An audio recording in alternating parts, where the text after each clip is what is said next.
Hello বন্ধুরা, welcome to our YouTube channel. তো কতদিন তোমার সঙ্গে ভিডিও করা হয় না, তো আজ ভিডিও করছি। তো আজ রথযাত্রা ফিস্ট, অনেক দিন আগে চলে গেছে রথযাত্রা। তো ফিস্টে আমাদের বাড়িতে একটা ছোট করে আয়োজন হয়েছে, তাই জন্য আজ মা অনেক কিছু আয়োজন করেছে বাচ্চাদের খাওয়ানোর জন্য। আমার দুটো ভাই পাশের বাড়ি, তারাই বায়না ধরেছিল, তাই জন্য এসব।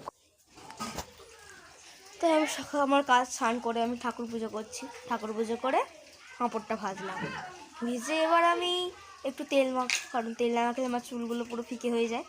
তেল মেখে নিলাম, তেল মেখে বাচ্চাগুলো চলে আসবে, তাই ঘর গুছোতে হবে, নাহলে এসেই সব এলোমেলো করে দেবে।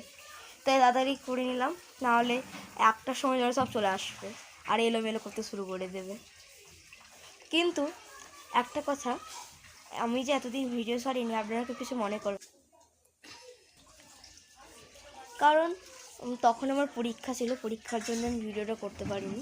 তো ওদের রথটা যে সাজানো আমি সাজিয়েছিলাম, আমি ওদের হেল্প করেছিলাম চালের টালের ব্যাগ নিতে, তাই জন্য বলছে দাদা আজকে ফিস্ট করো, তাই ফিস্টটা আজকে হয়ে যাচ্ছে। এবার ওদের খুশিতেই আমরা খুশি, তাই ওরাও ওদেরও জন্য আমার জন্য চলো আজকে ফিস্টটা হয়ে যাক, তাই আজকেই ফিস্টটা হচ্ছে। তো কী আর বলি, যা কিছু বললাম আবার পরের ব্লগে আপনাদের বলবো কী হচ্ছে না হচ্ছে।